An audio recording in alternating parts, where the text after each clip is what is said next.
Hello friends, welcome back to our channel. ఈరోజు మనం ఈ వీడియోలో మన జుట్టుకి సంబంధించిన ఒక అద్భుతమైన రెమెడీ గురించి తెలుసుకుందాం. మామూలుగా అయితే చాలా రెమెడీస్ అనేవి ఈ మధ్య మనకి చాలా చోట్ల కనపడుతూ ఉన్నాయి. కానీ మనకి తెలియంది ఏంటి అని అంటే దీంట్లో ఏది కరెక్ట్గా ఉంటుందా, ఏది కరెక్ట్గా ఉండదా అని చెప్పేసి. బియ్యానికి సంబంధించినది కూడా మీరు ఎన్నో వీడియోస్ని చూసే ఉంటారు.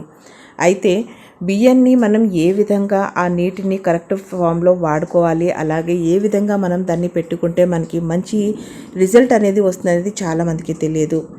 ఫ్రెండ్స్ చూడండి, జుట్టు సంబంధిత సమస్యలు ఎన్నో ఉంటాయి. దాన్ని బాగా చేసుకోవడానికి ఎన్నో హోమ్ రెమెడీస్ కూడా తరచుగా మనం చూస్తూనే ఉంటాం. కానీ బియ్యం నీరు చాలా అద్భుతమైన రిజల్ట్ని ఇస్తుందని చెప్పేసి చాలా చోట్ల మనం చూస్తూనే ఉన్నాం. కొరియన్ హెయిర్ వాటర్, అలాగే రైస్ వాటర్, అలాగే దాంతోపాటు వాటిని తరచుగా వాడటం అనేది చేస్తే చాలా మంచి రిజల్ట్స్ వస్తాయి అని చెప్పి కూడా మనం చూస్తూనే ఉన్నాం. చాలామంది దీన్ని ముఖానికి కూడా అప్లై చేస్తూ, మరియు చాలామంది జుట్టు నిండుగా మృదువుగా జుట్టు పెరగటానికి కూడా ఇది బాగా పనిచేస్తుంది అని చెప్పేసి మనకి చెప్తూ ఉన్నారు. కానీ ఇది ఎంతవరకు నిజం? నిజంగానే బియ్యం నీటిలో అంత అద్భుతమైన గుణాలు కలిగి ఉన్నాయా? అది ఏ విధంగా సాధ్యం? ఇవన్నీ మనం ఈ వీడియోలో చూసి తెలుసుకుందాం. దానికైనా ముందు మీలో ఎవరైనా ఇంకా మా ఛానల్ని సబ్స్క్రైబ్ చేయకపోతే వెంటనే సబ్స్క్రైబ్ చేయండి. పక్కనే ఉన్న బెల్ ఐకాన్ని ప్రెస్ చేయండి, ఆల్ అని క్లిక్ చేయండి. దాంతో మేము పెట్టేటువంటి ఎన్నో ఇంట్రెస్టింగ్ వీడియోస్ వెంటనే నోటిఫికేషన్ రూపంలో మీ దగ్గరికి వచ్చేస్తుంది. వెంట్రుకలకు రైస్ వాటర్ అప్లై చేయటం వల్ల చాలా ప్రయోజనాలు ఉన్నాయి. ఇది జుట్టుకి క్యూటికల్స్ని పెరుగుస్తుంది, జుట్టు షైనింగ్గా మారుతుంది, స్కెల్ప్ని ఆరోగ్యంగా ఉంచుతుంది. ఇది అనేక జుట్టు సంరక్షణలకి మనకి చేరుకోరుస్తుంది. అలాగే రైస్ వాటర్ అనేకమైన యాంటీ ఆక్సిడెంట్స్ కూడా ఉన్నాయి. ఇవి జుట్టుని చాలా బాగా షైన్ అనేది చేసి మృదువుగా పెంచుతుంది. అలాగే ఈ నీరు జుట్టుకి బలాన్ని ఇస్తూ దీని కారణంగా నిరంతరం జుట్టు రాలటం కూడా ఆగిపోతుంది.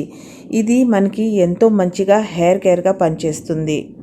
బియ్యం నీటి కడిగిందైనా సరే, లేదా వాటిని మనం ఉడికించిన తర్వాత వచ్చిన నీరైనా సరే, దాంట్లో మనకి vitamin B1, B6, phosphorus, selenium, magnesium ఇతరుల ఈ విధంగా కలిగి ఉన్న ఎన్నో రకాల మూలకాలు కలిగి ఉంటాయి.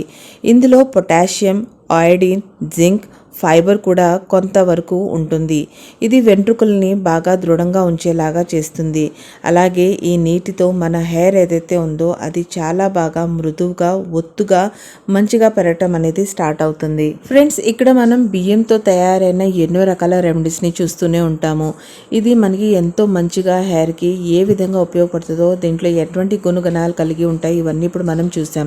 అయితే ఇక్కడ చాలా రకాల వాటర్స్ అనేవి ఉంటాయి. కొంతమంది ఉడకబెట్టి చేస్తారు, కొంతమంది నానబెట్టి చేస్తారు, కొంతమంది పొల్లబెట్టి కూడా చేస్తూ ఉంటారు. ఏంటా అని అనుకుంటున్నారా? అవునండి, చూడండి, కొంతమంది చేసేది ఏంటి అని అంటే మనం బియ్యం ఏదైతే ఉందో ఇక్కడ మనం 3 స్టెప్స్ మాట్లాడుకుందాము. దాంట్లో మీకు ఏది ఈజీగా అవైలబుల్ అవుతుందో దాన్ని మీరు చేసుకోవచ్చు. అయితే ఇక్కడ మీరు చేయాల్సింది ఏంటి అని అంటే ఫస్ట్ మీరు ఒక కప్పు రైస్ అనేది తీసుకోవాలి. మీ హెయిర్కి ఎంతైతే లెంత్ ఉందో దాన్ని బట్టి దాన్ని మంచిగా ఫిల్టర్ వాటర్తో, ఎందుకంటే మీరు కానీ బోరు నీరుతో, ఉప్పు నీటితో కానీ వాటిని కడిగితే మీ జుట్టుకి అది కూడా అదే వాటర్ వెళ్తుంది. కాబట్టి మీరు ఆ వాటర్ని యూజ్ చేయొద్దు. వీలైనంత వరకు మీరు తాగే నీరు ఏదైతే ఉందో దాన్నే మీరు ఇక్కడ యూజ్ అనేది చేసుకోవాలి. సో మంచిగా బియ్యాన్ని ఫస్ట్ కడిగేసుకున్న తర్వాత మీరు ఈ బియ్యంలో 1 కప్ అయితే దానికి 2 కప్పులు నీళ్ళు పోసేసుకొని ఒక రోజంతా, అంటే రాత్రిపూట మీరు దీన్ని అలా కడిగేసి పెట్టేసి ఓవర్ నైట్ సోక్ చేయాలి. రెండో రోజు పొద్దున వచ్చేసేటప్పటికి మీరు ఈ బియ్యాన్లోంచి నీళ్ళని సపరేట్ చేసేసుకొని పక్కన పెట్టుకోవాలి. ఇక ఈ నీటిని మీరు ఉపయోగించుకోవాలి. ఇప్పుడు మిగిలిన రైస్ని ఏం చేయాలనుకుంటే మీరు దోసపిండిలోకి కానీ ఇంకా వేరే విధంగా మీరు యూస్ చేసుకోవచ్చు. ఇప్పుడు మీరు చక్కగా ఫస్ట్ హెడ్ బాత్ అనేది చేయండి. షాంపూ చేసేసుకున్నాక ఎప్పుడైతే మీ హెయిర్ అనేది ఏదైతే ఉందో అది 50% అనేది డ్రై అయిపోతుందో అప్పుడు కండిషనర్కి బదులు ఈ రైస్ వాటర్ ఏదైతే ఉందో దీన్ని మీరు చక్కగా మీ స్కాల్ప్ మీద, అలాగే మీ జుట్టు ఎంతైతే బారుందో దానిపైన పోసేసుకుంటూ మీరు దీన్ని మంచిగా అప్లై అనేది చేసుకోవాలి. దాని తర్వాత ఒక 20 నుంచి 30 నిమిషాల వరకు అలాగే ఉంచుకోవాలి. దీన్ని మీరు ఏదైనా హెడ్ కవర్తో కవర్ చేసుకోవచ్చు. ఇంకా దాని తర్వాత మీరు 30 మినిట్స్ తర్వాత మళ్ళీ నార్మల్ వాటర్తో మీరు హెయిర్ వాష్ అనేది చేసుకోవాలి. ఆల్రెడీ మీరు షాంపూ చేసుకున్న హెయిర్ మీదే దీన్ని అప్లై చేస్తున్నారు కాబట్టి మీరు మళ్ళీ షాంపూ చేయాల్సిన అవసరం అస్సలు లేదు. నార్మల్ వాటర్తో మీరు కడిగేసేసుకొని వచ్చేయచ్చు. ఒకవేళ చలికాలం అయితే గోరువెచ్చని నీటిని కూడా మీరు యూస్ చేసుకోవచ్చు, ఎండాకాలం అయితే నార్మల్ వాటర్తోనే మీరు హెడ్ బాత్ అనేది చేసుకోవచ్చు. సో ఇదొక రెమెడీ.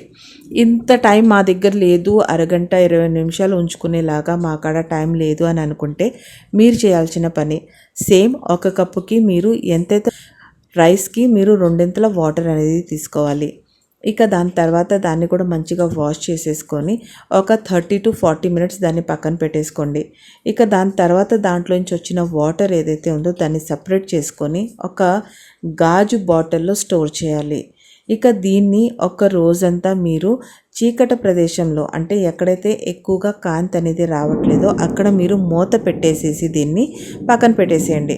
ఇక దాని తర్వాత ఎప్పుడైతే మీరు దీన్ని యూస్ చేసుకోవాలి అని అనుకుంటున్నారో అప్పుడు ఒక స్ప్రే బాటిల్ ఏదైతే ఉందో దాన్ని తీసుకొని దాంట్లో ఈ వాటర్ పోసేసుకొని చక్కగా స్ప్రే చేసుకుంటూ మీ హెడ్కి ఏదైతే ఉందో లైట్గా మసాజ్ చేసుకుంటూ దీన్ని స్ప్రే చేసేసుకోండి. ఇక దాని తర్వాత దాన్ని అలాగే వదిలేసేసి దాని తర్వాత ఒక 1 or 2 అవర్స్ తర్వాత మీరు మంచిగా హెడ్ బాత్ అనేది చేసుకోవచ్చు. సో ఈ విధంగా మీరు 2 టైప్స్లో యూజ్ అనేది చేసుకోవచ్చు. కాదు ఇది కూడా మేము చేయలేము అని అనుకుంటే మాత్రం ఇంకొక థర్డ్ వచ్చేసేటప్పటికి అన్నం ఏదైతే ఉందో దీన్ని బియ్యాన్ని మీరు కడిగేసిన తర్వాత దాన్ని ఉడికించుకొని మీరు అంటే ఒక 50 to 60% ఇంక అన్నం ఉడికిపోయింది అని అనుకునే టైంలో మనకి అక్కడ మంచిగా గంజి లాంటి వాటర్ వస్తుంది కదా, సో దాన్ని మీరు తీసుకోవాలి. దాన్ని తీసుకొని దానికి సరిపడా ఇంకాస్త వాటర్ని దాంట్లో యాడ్ చేసుకొని దాన్ని కూడా మీరు మీ స్కాల్ప్కి హెడ్ బాత్ చేసిన తర్వాత యూజ్ చేసుకోవచ్చు. సో ఫ్రెండ్స్, ఈ విధంగా 3 స్టెప్స్ ఏవైతే మనం ఇక్కడ ఫాలో అవుతున్నామో దీంట్లో ఏ స్టెప్ అయినా మీరు ఫాలో అవ్వండి. ఈ విధంగా చేసుకుంటే మీ హెయిర్ ఏదైతే ఉందో అది చాలా మంచిగా గ్రో అవుతుంది. హెయిర్ రాలటం అనేది ఆగిపోతుంది, డాండ్రఫ్ సమస్య పోతుంది, ఇచ్చింగ్ సమస్య పోతుంది, తరచూ బాగా జుట్టు రాలిపోయేది రాలకుండా దృఢంగా తయారవుతుంది. ఇక దాంతోపాటు వచ్చేసేటప్పటికి ఇక్కడ మనం బియ్యపు నీళ్ళు ఏదైతే ఉందో దాన్ని కాస్త మనం పుల్ల పెట్టి కూడా యూజ్ చేసుకోవచ్చు. అలా చేసుకుంటే కూడా మనకి చాలా మంచిగా రిజల్ట్ అనేది వస్తుందన్నమాట. సో ఫ్రెండ్స్, ఈ విధంగా మీకు కూడా మీ టైంకి తగ్గట్టుగా మీకు నచ్చిన ఏదో ఒక రెమెడీని మీ హెయిర్కి అప్లై చేసి చూడండి.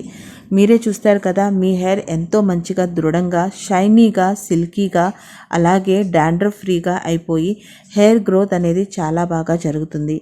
ఎవరికైతే బాగా డ్రై హెయిర్ అనేది ఉంటుందో అటువంటి వాళ్ళు కానీ దీన్ని యూజ్ చేసుకుంటే వాళ్ళకి డ్రై హెయిర్ కూడా బాగా స్మూత్నింగ్గా అవుతుంది. ఊరికే చిక్కు పడకుండా జుట్టు అనేది చాలా సాఫీగా, చిక్కు లేకుండా వచ్చేస్తుంది. మంచి షైన్ వస్తుంది, బ్లాక్నెస్ వస్తుంది.